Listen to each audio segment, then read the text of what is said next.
statement on this topic, sustaining happiness, from each of our panelists, and then we'll open it up for questions. And we'll start with Naosherwan.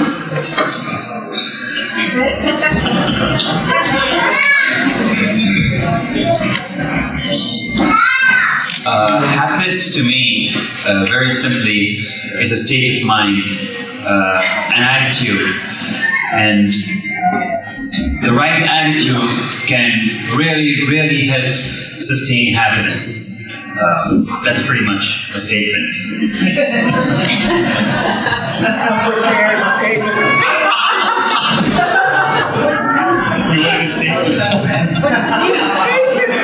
Questions in a moment. That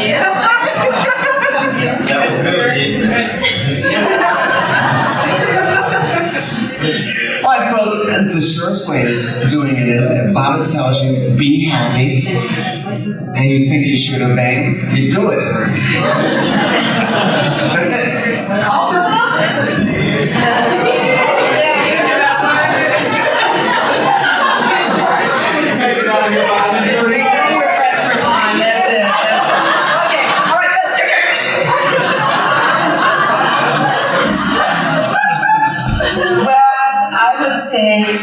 When I first met Baba, of course I was just thrilled and drowned in a real, very special kind of happiness.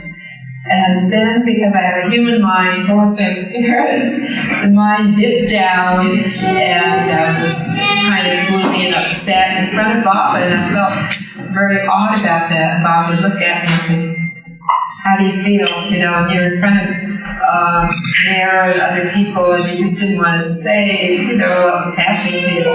So I said, I'm thinking of you, Baba. He would say, what are you thinking of? But what I realized was that my unhappiness, my depression, my negative mood, Baba feels it because he has this universal mind. So at least when I was with Baba, and I still think of that many times, I don't want to throw more onto Baba, so let me uplift my feelings and not create more things for Baba to worry about. I mean, that sounds funny, but it's like to please the beloved, make him happy. What would make him happy? And I saw around Baba the people that he liked to be, I use the word chummy with, or to have around him as part of a family or a companionship, was the people who kept the mood high. He always paid attention to anyone in trouble and so forth, but just around him, he liked the lightness, like with Anita and others, Delia, who could, you know, keep on the mood light.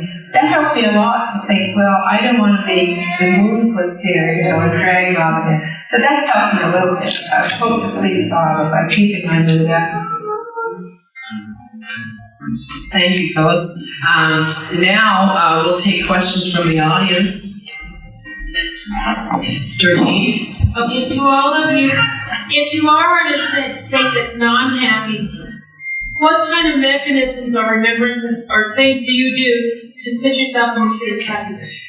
The question is, if you're feeling non-happy, what kinds of things can you do to put yourself in a state of happiness? Who would like to take that? Naosherwan? I'd like to go back to the time when I tried to, as Baba said, serve myself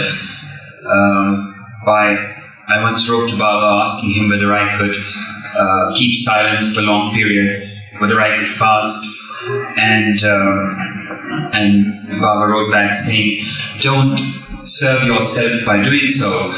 Instead, be happy and keep natural. Be natural. And that was a very important lesson that Baba gave me, to be natural. And of course, several times he wrote saying that be happy, keep cheerful, do not be garlic-faced. In those days, I was thinking about things like God realization and the intellect is coming in the way all the time. And Baba just very simply wrote to be happy, not to worry, to be cheerful, to obey my parents, and to continue with my studies diligently. These are the simple little things that Baba wrote to me in letters.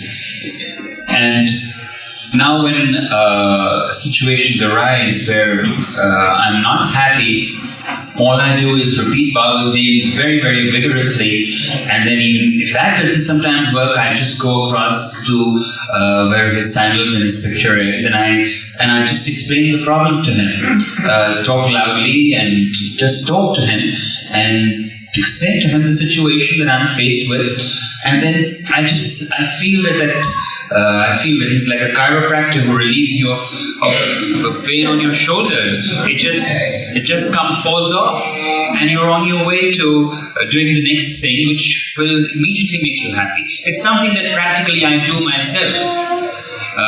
There's another thing I do sometimes in relationship with other people, like bosses, particularly. I have a certain problem to face, and I just go repeating Baba's name to his cabin. I open the door and I start to talk to you, and I sit and I just put Baba between him and me, and then start the conversation. And I find that a certain thing that has made me unhappy or even worried to a certain point, it dissolves, and he takes a completely different turn. The event takes a different turn. It happens to me all the time, so that's what I'm sharing with you. From being not happy to being happy. Anyone else have any suggestions? Well, I don't think there's anybody really unhappy. There's probably a middle ground there, like you can get into head trips with yourself. And I always try to keep them very short and pull myself out of it with that reminder from Baba that he says, be cheerful because it helps others. And you become so aware, like if you're in a bad mood, how that projects to everybody around you. And they can feel it. And pretty soon you got half the town depressed. It sort of spreads. And nobody's quite sure how it happened. But I think myself, I feel that things that happen in my life that have made me unhappy, they didn't, because I accepted them as part of living. There were things that happened in life, and there was no reason to get unhappy about it. And of course, I have that memory of Baba's face. And I told you about that one moment of his looking pleased with me, which always sustains me. That with having had that, I don't have anything to be unhappy about. And having found Baba in this lifetime, that's my happiness. No matter what else happens, I was very lucky. That's not we all. And that's a very big reason for being happy.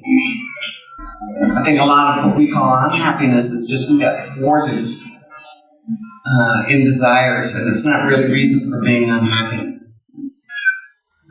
It is part of life. You get thwarted. And there's so much more in life to be happy about. It's great to be alive in this age. When Baba was here.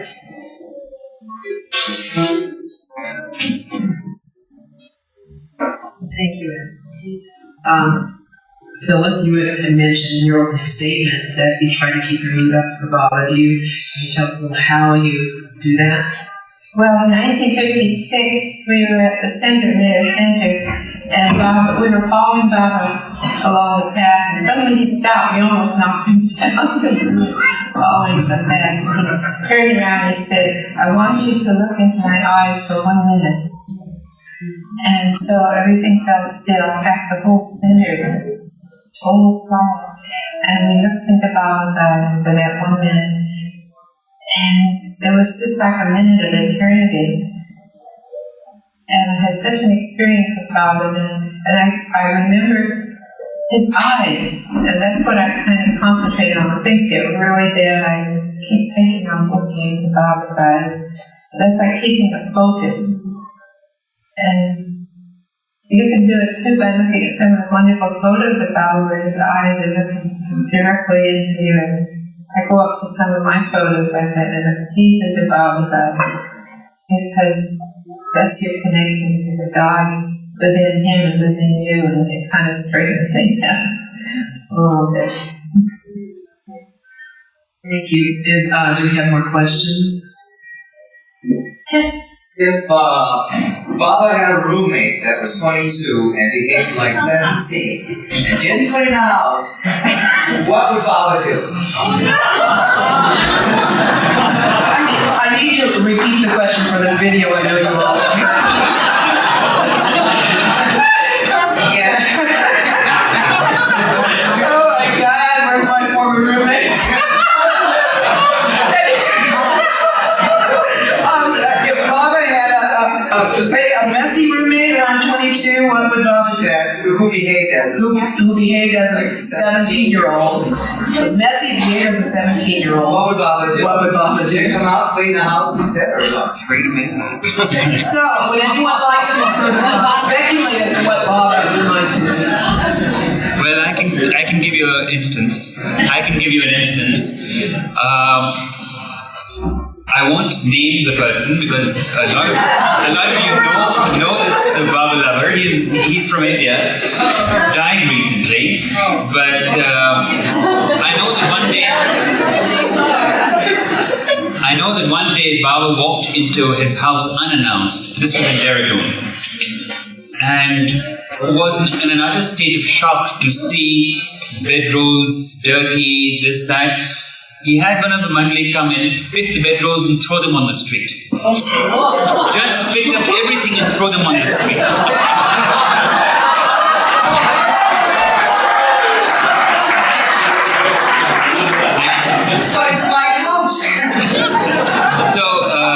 So when you come to Baba, he sometimes is very patient, but sometimes he uses the rod.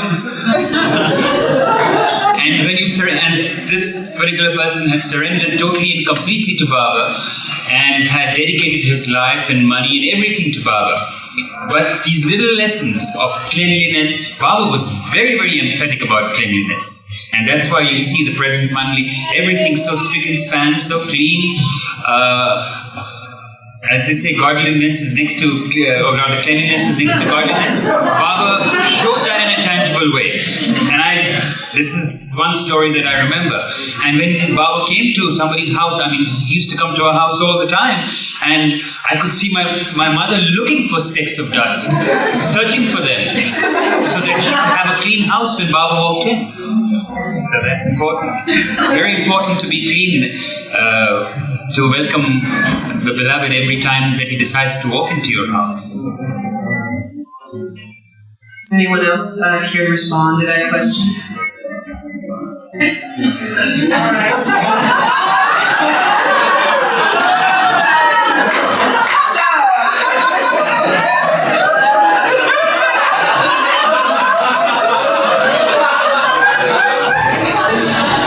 You were saying when you were 22 and a roommate.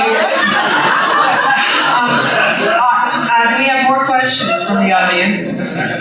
Other questions? This could be the shortest panel in history. Dig something up quick. Yeah, thank you. Well, I thought of asking this, but I don't know exactly how it looks with being happy in our daily life. The last time I read God Speaks, I came across a line that it said a lot of things going on me, and that was where Baba said that happiness is the illusion of the gross plane. So here he says, don't worry, be happy. But yet this happiness is really an illusion. So if anyone has any thoughts about that, I don't... So just repeating this again for the record, a question about a statement in God Speaks that happiness is an illusion of the gross plane. Is the illusion. Happiness is the illusion of the gross plane. I think the quote is happiness is the whole lot of gross plane, not the root gross plane. Anybody got the book? I'm going to the bookstore here. Let's get that general idea. Do you have any comments? I would, because I don't remember the quote exactly, but I had the same question. I think the word happiness can have different definitions in different places, in different ways. Baba gives discourses on the real conditions of happiness. But I would say that happiness does belong to the world of religion. And it's a question of balance. When you have a balanced state of mind and you feel happy. But what Baba might mean would be that the state of being out of illusion and his nirvikalpa samadhi is the word happiness doesn't even apply. So happiness applies to us while we're still in illusion. It's a state we hope to gain at times, but I think when God realizes that any of those adjectives don't apply at all. I think that's possibly what he meant.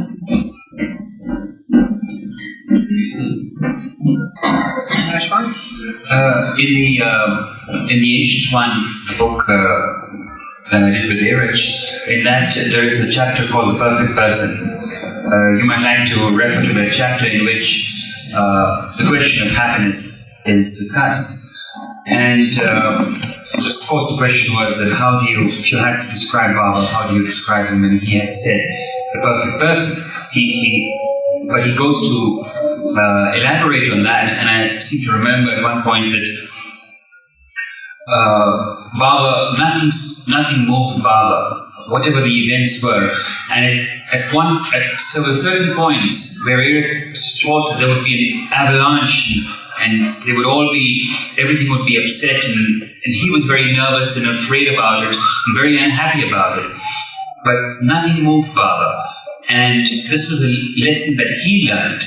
And that stands in good stead for him now. And he gives an example. He says the other day, someone walked in and said that there was a Baba lover in Pune, very ill and about to die. And he heard that with a lot of grief. And a few minutes later, a gardener walked in with smiles, saying that his wife had delivered a baby. So at that time, he realized that there is happiness, there is unhappiness, and that Baba has shown them a certain direction of being able to balance the both, knowing that if there is happiness, it will be followed by unhappiness. And even you heard in the Baba Gandhi conversation, that Baba said that I am totally detached to everything else, to all the moods, attitudes, everything of what happens in the world, because I am beyond all that. And that was the example that he showed around his mummy, that don't get too elated, because that elation will be followed by unhappiness. And don't get too garlic-faced, because happiness will be around the corner. So that was something that he explained very well in this little article in the book. Thank you. Yes. Great. I think fear interferes with happiness. And even though we keep on living, we may still feel fear. Do you still feel fear? And how do you deal with it? The question was, do you still feel fear, and how do you deal with fear? Are you directing it to anyone in particular, the whole panel? Anne? I've never been sure whether I had the sense to know that I should be afraid of something. You know, I just should appreciate the seriousness of the situation. So I'm not a fearful person. And I think it simply goes back again to feeling that Baba keeps me safe. And again, I'm not talking about surface things that happen to still fall downstairs. But what I mean by safe is not surface things that happen in life. I'm not a fearful person. I think I might have been when I was younger, and that was pre-Baba. But I have not been since I found him. You know, it's simply that faith that no matter what happens, and it may look like on the surface that something is a disaster, that he is taking care, I am safe, and there is nothing to be afraid of.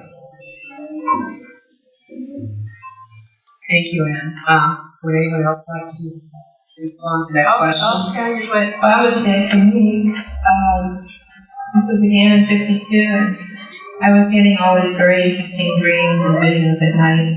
And the next day, Baba would ask me to tell my dream. And this was the dream I had. I saw a tremendous turtle, and it had Baba's eye. Then I saw it was a giant elephant, and it had Baba's eye. And an enormous snake had Baba's eye. And then a tree that had no top, and I put my hand on it, and it was Baba. So I told the dream, and Baba said, now that you've seen me in everything, you'll be afraid of nothing. So I think of that sometimes. Afraid of the freeway or try to sleep out. Oh, So I just try to imagine it's all Baba, so how can you be afraid of it? Thank you, Phyllis. Naosherwan, did you want to? Yes, there have been moments when, as one grows up, I've been a little more fortunate in the sense that when I have experienced fear in my life, there has been a message from Baba. I distinctly remember the time when I was, I think, 19 years old and appearing to a crowd of close to 200,000 people and speaking on Baba, that I was filled with fear. And that morning, Baba had sent a cable. I'm with you at the Third World Religions Conference, and that fear had vanished to a certain degree, but not completely. And over the years, I have experienced that one has to not work on fear as much as the feeling of uncertainty to a certain degree. Particularly, I have been experiencing that in the United States, and I know that there is fear here among a large number of people because of that uncertainty.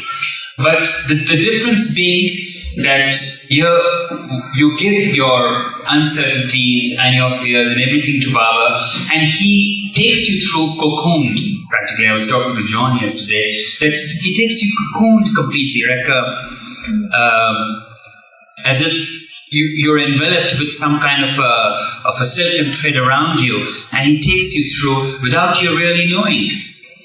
And that way, but it's a process that you gradually work on, and you do feel that you're able to eliminate fear and worry and the uncertainty as you go by. Thank you. Michael? Is there a contradiction between what, on one hand, what you've been saying naturally about Father emphasizing being natural, and on the other hand, not expressing grief at the death of a relative or a family member or a close friend? Is there a contradiction? The question was, is there a contradiction between Baba's emphasis to Naosherwan to be natural and, for instance, not expressing grief at the death or funeral of a loved one? Well, being with Baba over a number of years and bring him in my life at every moment and every stage.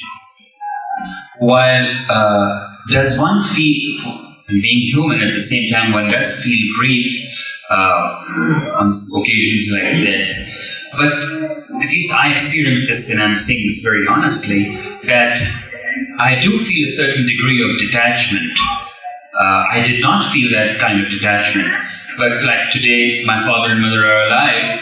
But when I sometimes think that they are very old and they will pass away, I'm able to look at that entire situation with a certain degree of detachment. I know I will be very grieved.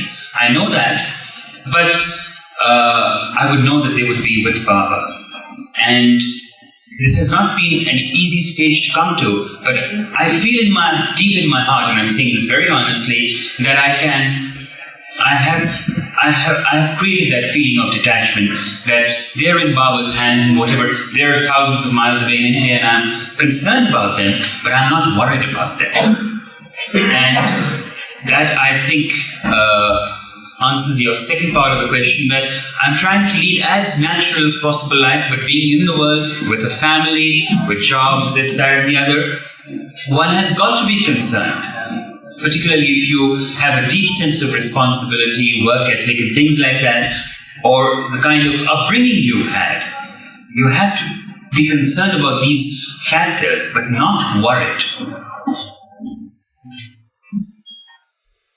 I think it's very necessary to grieve. I think we should allow ourselves to grieve and allow others to express that grief. I think psychologically it's very important, since we're still in our limited human phase. We do understand saying that death is immaterial, for example. There's no reality to it. But still, that human loss is there, and I think it's very important to give acknowledgement to that. I think the difference is that you know the grief is personal with Father. Yeah. You know, that you know that you grieve for somebody, that's a personal thing. It's because you are deprived of something. And if you know that, you can still have a sense of detachment that can hand in hand.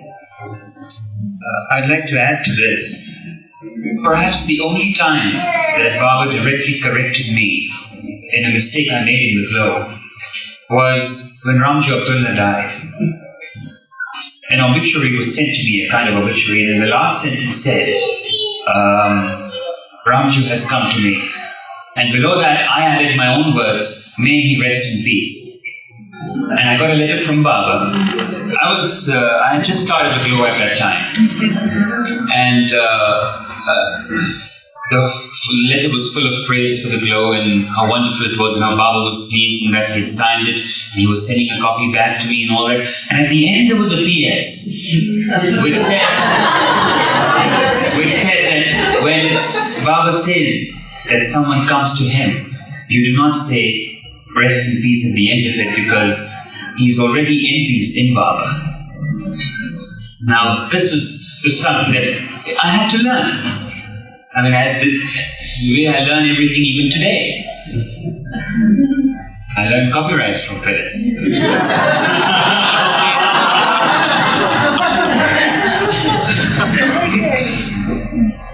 Mrs. Comerford. In Baba's lifetime, people did a lot of amusements for him, I understand, skits. Could you elaborate on some of the things that were done to amuse Baba? What he seemed to enjoy? What were some of the things that were done to amuse Baba, and what did he enjoy? Well, we did plays and dances and skits for him in '56, and he said he had never laughed so hard. Chuckled, Baba chuckles. You hear a little chuckle.